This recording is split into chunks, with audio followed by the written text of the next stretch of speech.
Bienvenidos a esta primera edición del podcast de Alada Chile. Hoy tenemos el agrado de tener como invitada a la doctora Jinok Choi, directora y profesora del Magíster en Estudios Coreanos de la Universidad Central de Chile. Profesora, muchas gracias por estar aquí con nosotros. Muchas gracias, es mi placer.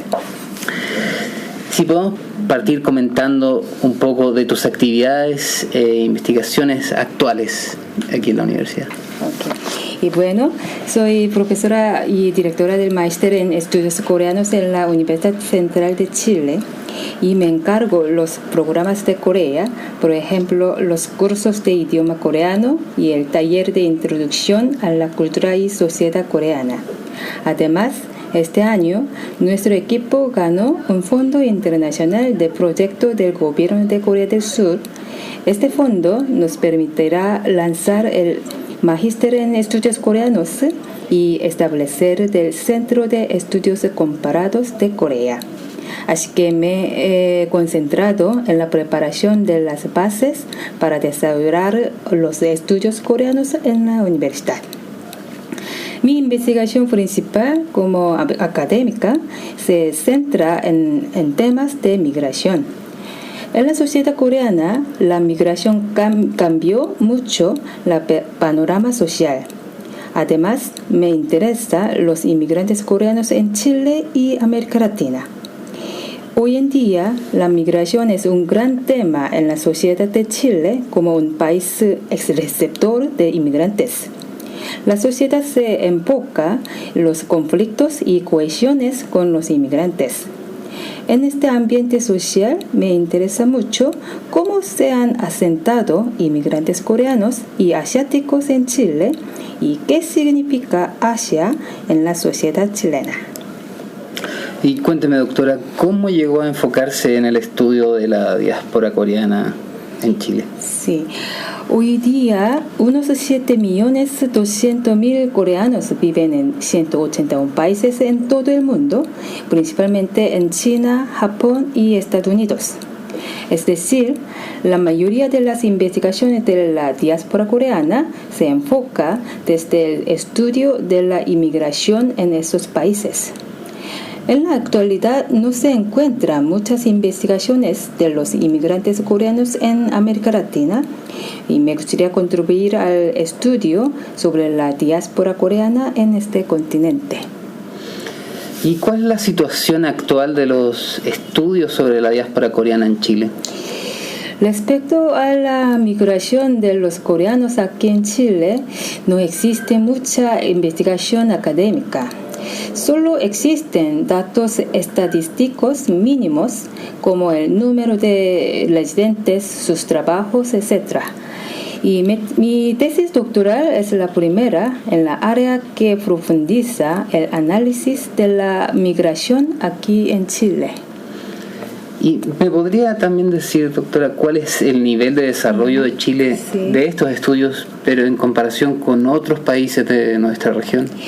Sí, existen más investigaciones en México y Argentina, pero igualmente la cantidad de investigaciones no es muy grande. Unos 100.000 coreanos viven en América Latina, lo que no es un número tan elevado en comparación con otras regiones. Sin embargo, es muy importante que existan estudios de la diáspora coreana en América Latina y porque permite realizar un análisis de la migración entre países fuera del eje europeo. Es una nueva fórmula en la era de migración y denota varias características especiales que deben ser estudiadas. Muy interesante.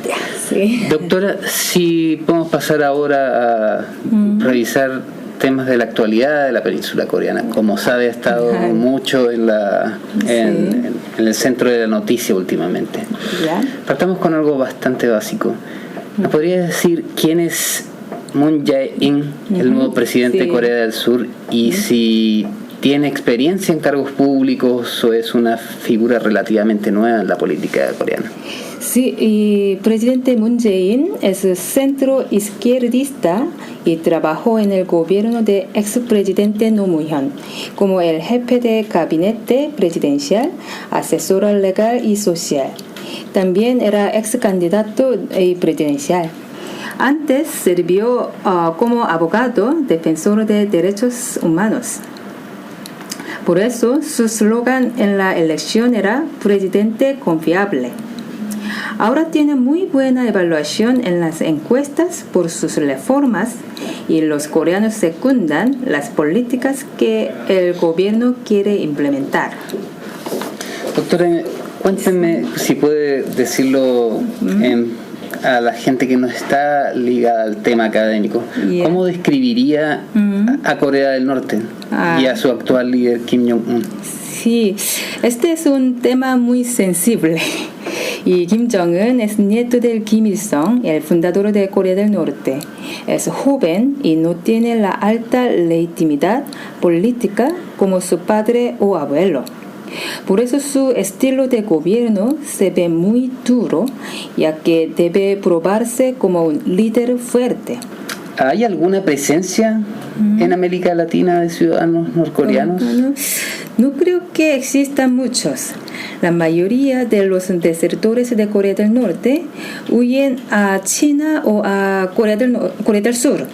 Y también se han establecido en Estados Unidos, Inglaterra o Canadá y otros países desarrollados, porque prefieren los países que tengan alguna cercanía con su cultura o los países que tienen políticas positivas para los refugiados. Como última pregunta, doctora, ¿tiene alguna noción de cómo ve la comunidad coreana local aquí en Chile la actual crisis en la península coreana? Sí, algunos extranjeros piensan que el conflicto se acerca a una tercera guerra mundial, pero es exagerado. La posición de los coreanos sobre el tema es mantener la calma de la misma manera que los chilenos mantienen la suya cuando existen temblores. Sí, por supuesto que todos tenemos conocimiento que existe constantemente una tensión entre dos Coreas, pero nadie quiere o espera que esta tensión resulte en una crisis o guerra. Por otro lado, el mundo y los medios de comunicación se enfocan en el miedo y la respuesta que alguna acción imprevista de Corea del Norte, como una prueba de misiles o bomba nuclear, y se centran en las medidas de protección y la incertidumbre.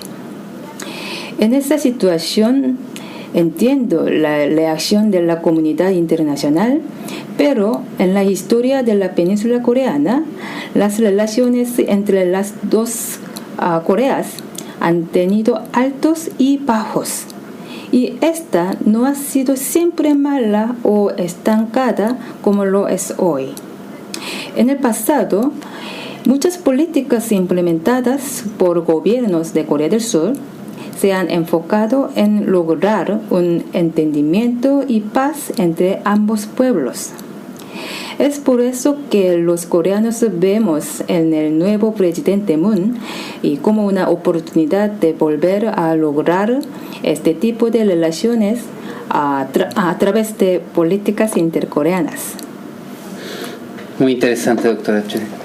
Le quería dar las gracias por compartir su experiencia con nosotros y espero que pueda acompañarnos en una próxima edición de este podcast. Muchas gracias por hoy.